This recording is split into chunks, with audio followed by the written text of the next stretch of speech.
আমি খাদিজার ভালোবাসাকে রিজিক হিসেবে পেয়েছি। সুবহানাল্লাহ। রাসূল সাল্লাল্লাহু আলাইহি ওয়াসাল্লাম এই শব্দটা ইউজ করেছেন, রিজিক, রুজিকতু হুব্বাহা। এবং তিনি দোয়া করার সময় বলতেন, আল্লাহ, কিয়ামতের সে বিভীষিকাময় দিনে যেদিন বন্ধু বন্ধুকে চিনবে না, স্বামী স্ত্রীকে চিনবে না, বাবা সন্তানকে চিনবে না, পীর সাহেব মুরিদকে চিনবে না, নেতা কর্মীকে চিনবে না, ভাই বোনকে চিনবে না, সেই কঠিন মুহূর্তে আল্লাহ আমি আমার খাদিজাকে যেন ভুলে না যাই। রুজিকতু হুব্বাহা। খাদিজার প্রতি ভালোবাসা আল্লাহ তাআলা আমার হৃদয়ে রিজিক হিসেবে দিয়েছে। তাহলে রিজিকের সর্বোত্তম স্তর হচ্ছে পুণ্যবান স্ত্রী, নেককার সন্তান। আর রিজিকের পরিপূর্ণ স্তর হচ্ছে মহান আল্লাহ তাআলার সন্তুষ্টি। রিজকের পরিপূর্ণ স্তর যেটা, সেটা হচ্ছে রিদাল্লাহ, আল্লাহ তাআলার সন্তুষ্টি।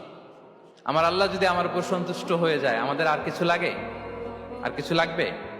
এটাই তো আমাদের এক্সপেকটেশন, এটাই তো আমাদের কামনা বাসনা, এটাই আমাদের ইচ্ছা যে আমার আল্লাহ আমার উপর সন্তুষ্ট হবে। এটা হচ্ছে পরিপূর্ণ স্তর রিজিকের। এটা যে পায় তার আর কিছু লাগে না।